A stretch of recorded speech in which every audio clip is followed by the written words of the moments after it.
From Tokyo, Japan and Changsha, China, this is Down to Business English with your hosts, Skip Montreux and Dez Morgan.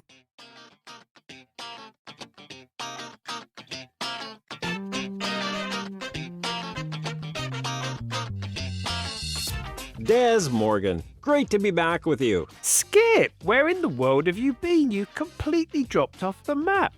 I know. My apologies to you and to all of our D2B listeners.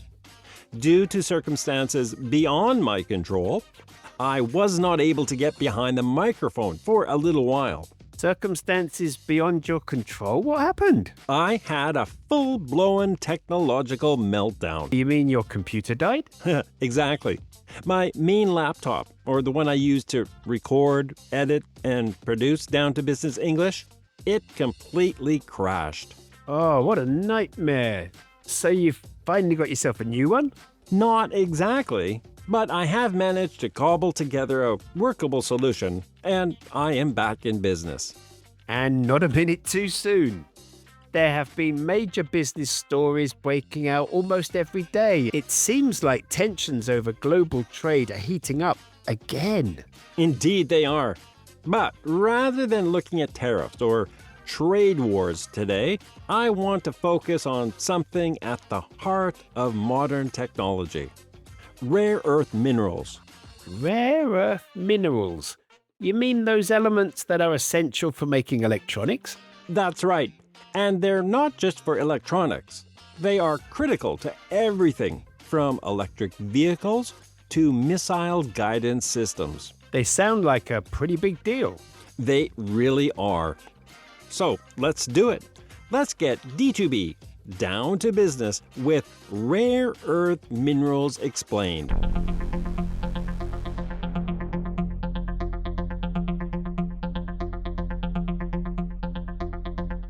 Dez, have you ever stopped to think about what goes into making the devices we use every day? Your smartphone, your laptop, even electric vehicles, like the electric scooter you get around on every day. I know they all use microchips and batteries, but beyond that, no, not really. Well, one of the most critical components of modern technology is a group of materials known as rare earth minerals, or more specifically, rare earth elements, REEs. I've heard both of those terms bounced around. Aren't they just the same thing? That's a great question. You are right, these terms are used almost interchangeably, but there is a difference.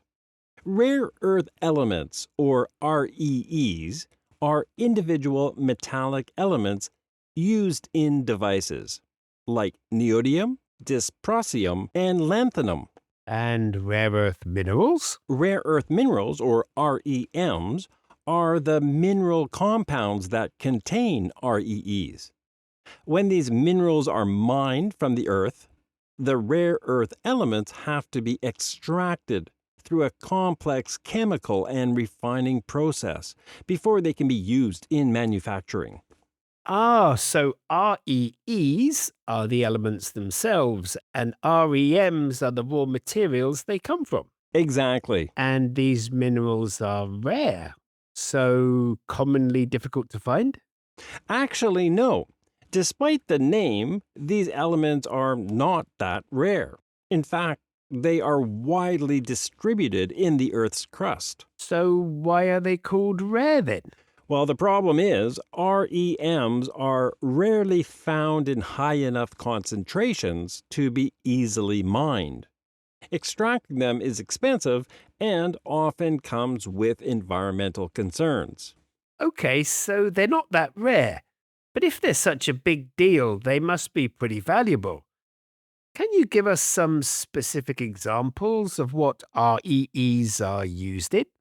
They are essential in industries ranging from renewable energy to defense. Here are a few key examples. Neodymium is used in powerful magnets for wind turbines, electric vehicle motors, and headphones. Lanthanum is critical for camera lenses and petroleum refining. Oil refining? Ooh, very important. And dysprosium is also vital in electric motors, as well as nuclear reactors and computer hard drives. Wow. So without REEs, we wouldn't have EVs, green energy, or even modern computing. That's exactly right. Without those elements, the entire economy would grind to a halt. No wonder countries are scrambling to secure their supply. And that brings us to the geopolitical side of things.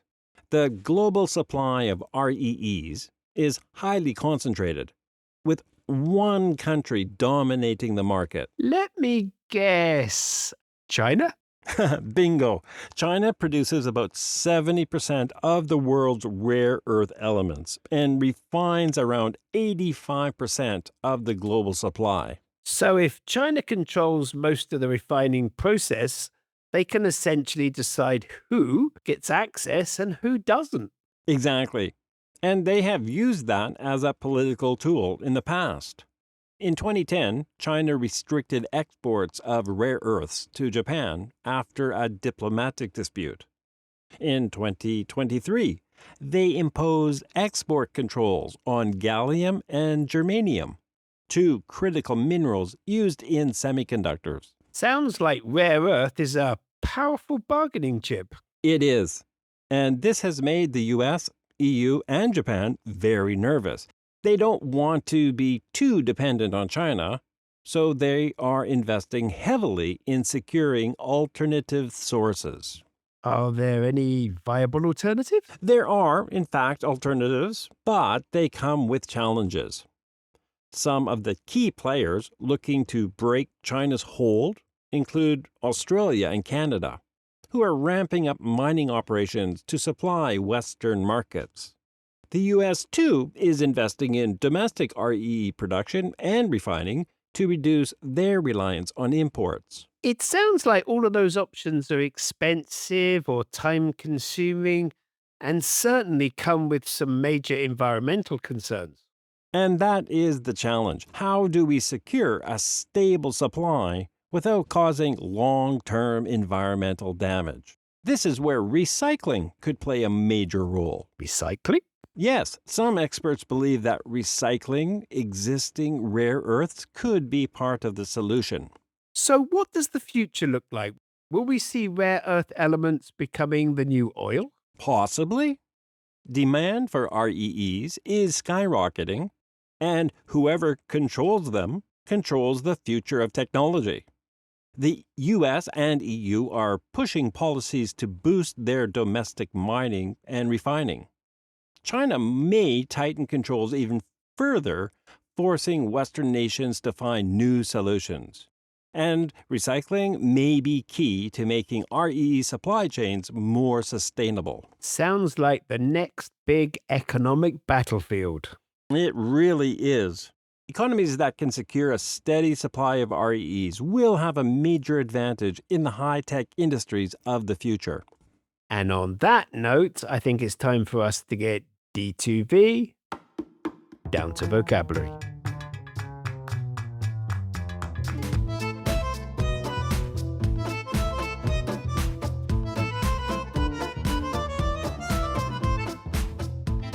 Let's start D2V today with the phrase to drop off the map. To drop off the map. Good one. To drop off the map is an informal expression that means to disappear, to become unreachable, or to go completely unnoticed for a period of time. When someone drops off the map, it usually means they are no longer active or visible in a particular situation. I used this phrase right at the beginning of today's episode when I said, Skip, where in the world have you been? You completely dropped off the map. Dez was asking me why I hadn't been on the podcast for a while and why I hadn't been in contact with him. That's right. But this phrase isn't just used for people, it can apply to a business, a trend, or even an entire industry. Can you give us an example? Do you remember BlackBerry? Oh, of course. They were a giant in the mobile phone market back in the early 2000s. They were indeed.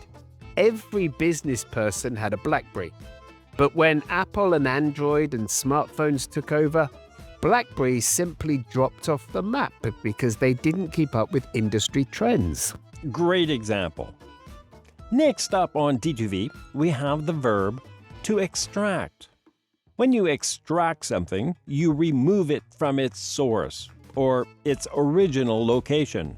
And you often use a chemical or a mechanical process to make that extraction. Yes, it's commonly used in mining, manufacturing, and even medicine. Yeah, that sounds right. In today's story, I reported that rare earth elements are extracted from rare earth minerals. In other words, rare earth elements don't come in a pure form.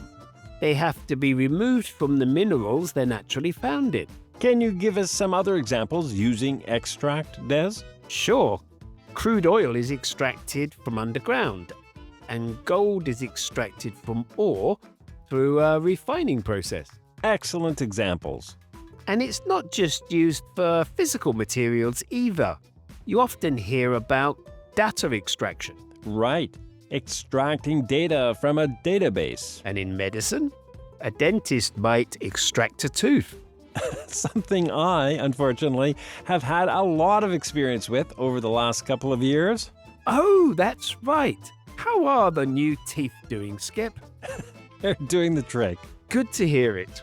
What is our next word? Our final item on D2V today is the verb to scramble. Nice choice. To scramble means to move or act quickly or urgently, often in response to a problem or indeed a crisis. Scramble is often used when people, companies, or even governments are under pressure and need to act fast. In today's report, I commented that countries were scrambling to secure their supply of rare earth elements. Des was saying that countries were quickly and urgently trying to find new sources of rare earth elements so that they wouldn't be so dependent on China. Can you give us another example using the word scramble? When a company is caught off guard or surprised by a new competitor entering the market, they might scramble to adjust their strategy. Or you might hear of an airline scramble to rebook passengers when a flight of theirs gets canceled. Nice example. And here's one more. Since I live in Tokyo, I can't forget the Shibuya Scramble Crossing, one of the busiest pedestrian crossings in the world. Ah, of course. When the traffic lights turn green, hundreds of people scramble across the intersection in all different directions at once. That's a perfect visual example of scramble. I remember the first time I visited the famous Scramble Corner. It sure was a sight to behold. Would you like to help Down to Business English reach more people wanting to improve their business English skills? Follow Down to Business English on Apple Podcasts, YouTube Music, Spotify, or any place podcasts are found. Leave a rating and a review and tell everyone how much you enjoy the show.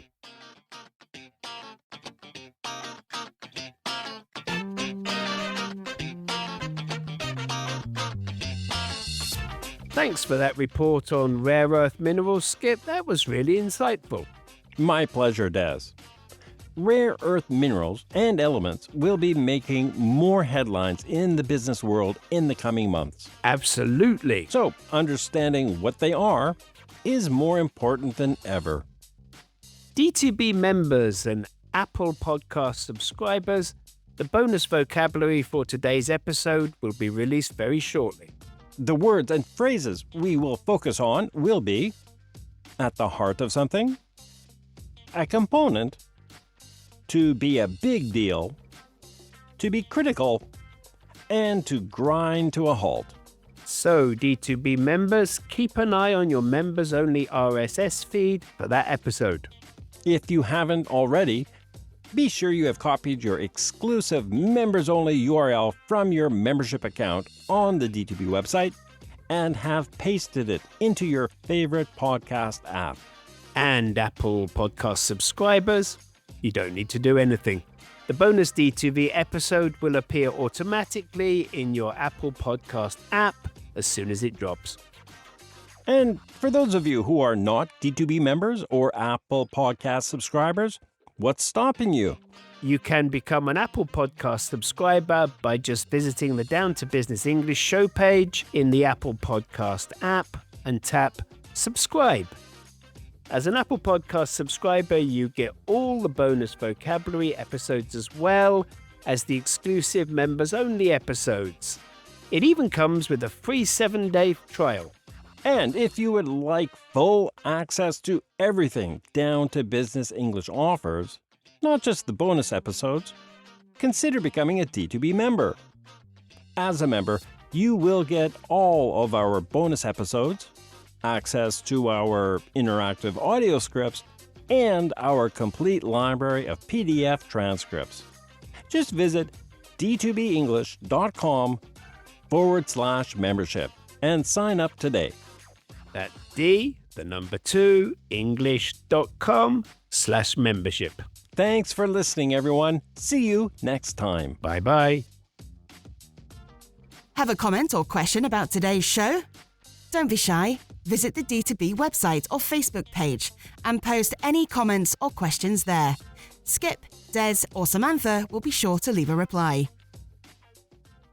Down to Business English. Business news to improve your business English.